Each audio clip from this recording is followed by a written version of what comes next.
that now that he has decided whether or not to act upon it, then he decides how to act upon it. So now things are shaping up. Now things are becoming concrete. So now he tries to understand how to make things work, how to make things successful. For that, he needs to gain experience. So this threes is the time when things are actually becoming real.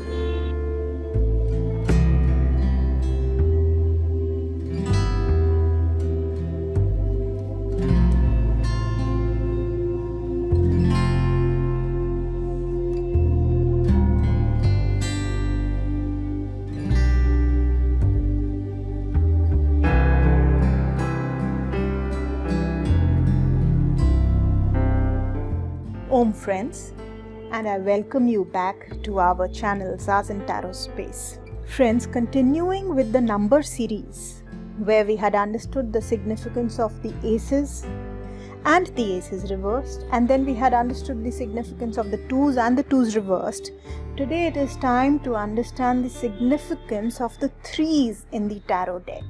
Friends, we had seen that our Fool, who is completely inexperienced and lacks knowledge, he sets out on his journey. He comes on planet Earth completely inexperienced, and as he progresses card by card, he gets experiences.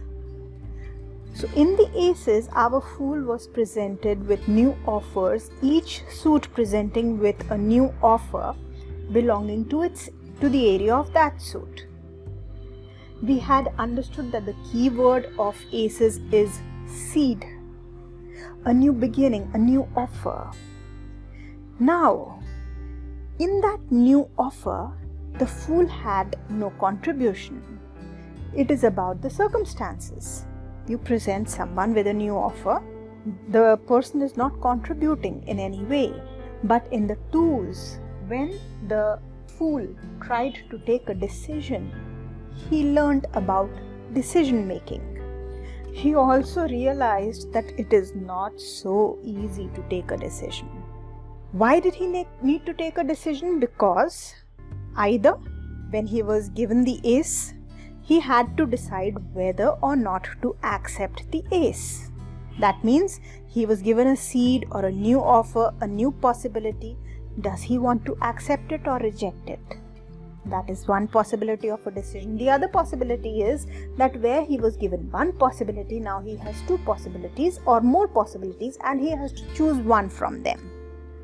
Friends, our ace is like a point on a paper, and our twos are like 2 points on a paper which form a line when joined together. But our threes, now there are 3 points on the paper. When joined, they form a triangle, which is our first geometric figure.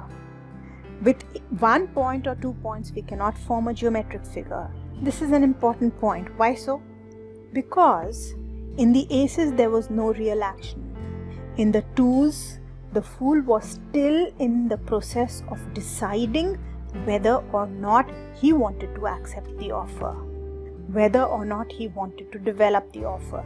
But no real action has happened until now. It is only in the threes that now that he has decided whether or not to act upon it, then he decides how to act upon it.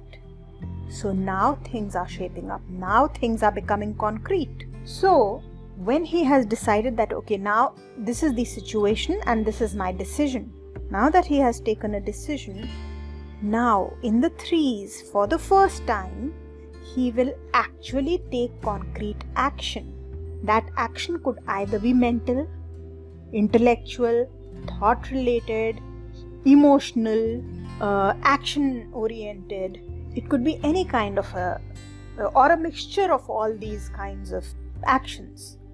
But it is the first time that he is now going to take concrete action and decide that, okay, from here, what do I need to do to ensure that this that I have begun will bear fruit?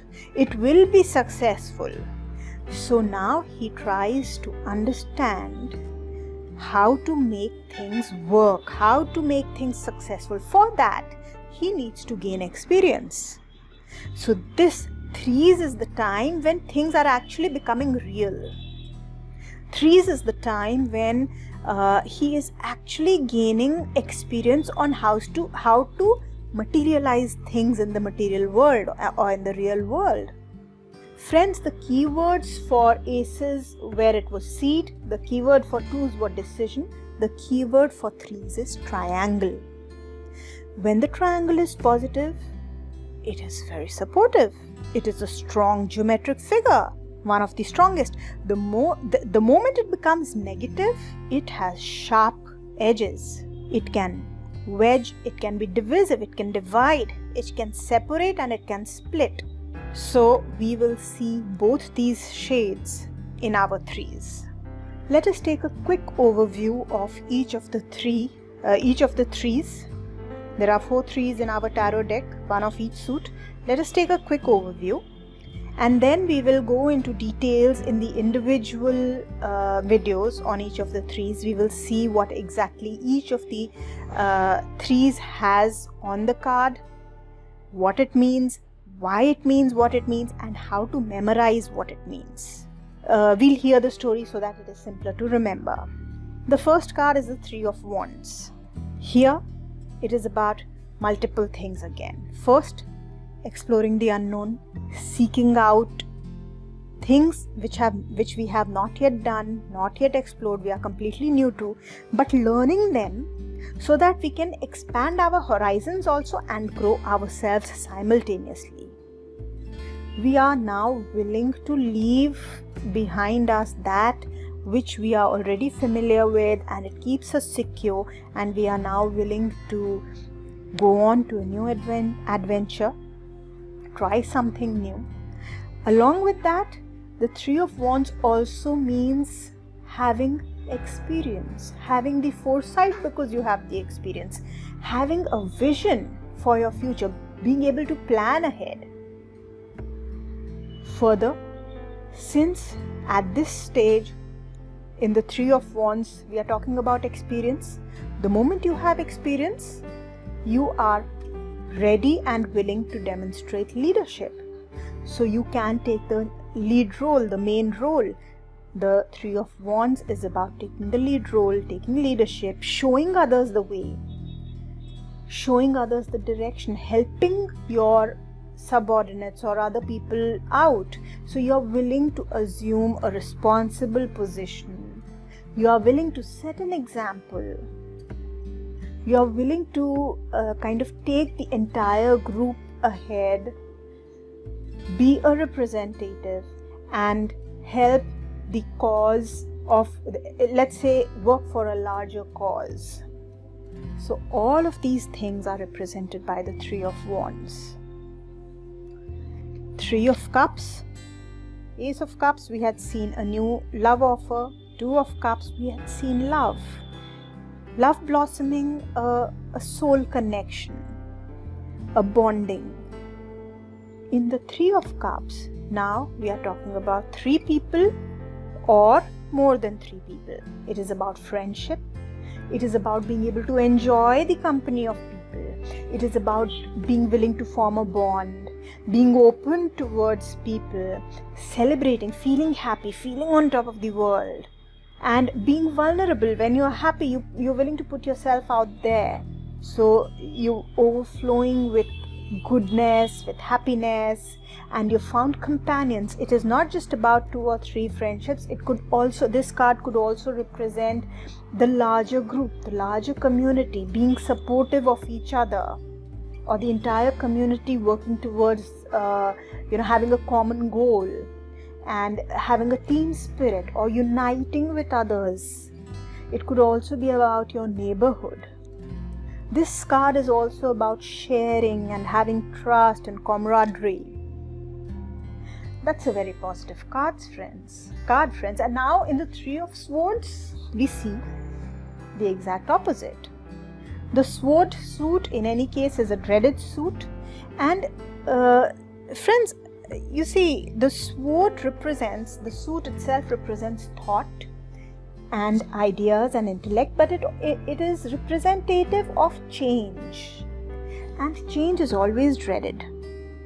The moment we talk about change, the moment we are asked to change even something minute, you tell someone not to put their cup on the left side but on the right side, and you see the reaction. And swords brings with it huge changes, upheavals. It's not about small changes. So it upsets us. That is why swords is such a dreaded suit. Now here, in any case, in the Three of Swords, when you talk about the Three of Swords, we talk about heartache, discord, we talk about unhappiness, we talk about feeling lonely, being separated from your loved ones, feeling deserted, feeling stabbed in the back, feeling let down. It's a moment of pain, agony. It could be emotional pain, but very frequently it could be mental or intellectual pain also. It is about feeling hurt, about heartbreak. It's also about not receiving the solace that we so much need at that time when we are feeling all these things. It is also about deceit or a broken promise, feeling as though you've been betrayed or experiencing betrayal for that matter, being betrayed. So that's the Three of Swords for us. And with the sword, again, the negativity of the threes comes to a rest. That's the only negative card in all of the threes. We come back to the positivity of threes with the Three of Pentacles. This is again about working as a team. So if you see, friends, teamwork is really prominent in the threes. It is about planning, it is about being competent, it is about contributing towards the group as a whole, cooperating with your teammates to be able to work towards that which needs to be done, functioning as a unit, looking at the larger interest rather than your own personal interest. This card is about planning. It is about following a schedule, that this is what needs to be done this way, by this time, get it done. So every person works like one part of the machinery and is happy doing it, happy contributing his own bit. Friends, that's our last three. Hopefully you have understood what the threes are all about in the tarot deck. If you have any questions, please feel free to ask in the comments section below. We will be more than happy to answer. From here, we will move on to within the number series, we will move on to our fours and also to our threes reversed and fours reversed. What do each of these signify in the tarot deck? At the same time, moving ahead in our minor arcana, we will see what each of the threes means. The Three of Wands, Three of Swords, Three of Cups and Three of Pentacles. What does each of the card really mean? What are we seeing on the card? How do you memorize whatever the card means? Because this is a question that I'm asked very frequently, that okay, now I have understood. What you have explained to me, I have understood. But how do I memorize 78 cards and their meanings? So my attempt will be to explain it to you, explain the meaning to you, and then bind the photograph and the meaning in a way such that you can memorize immediately. And the moment you look at the card, you should be able to recall the meaning of that particular card. So for that, we will move on to the individual threes videos. Let's meet in the next video, friends.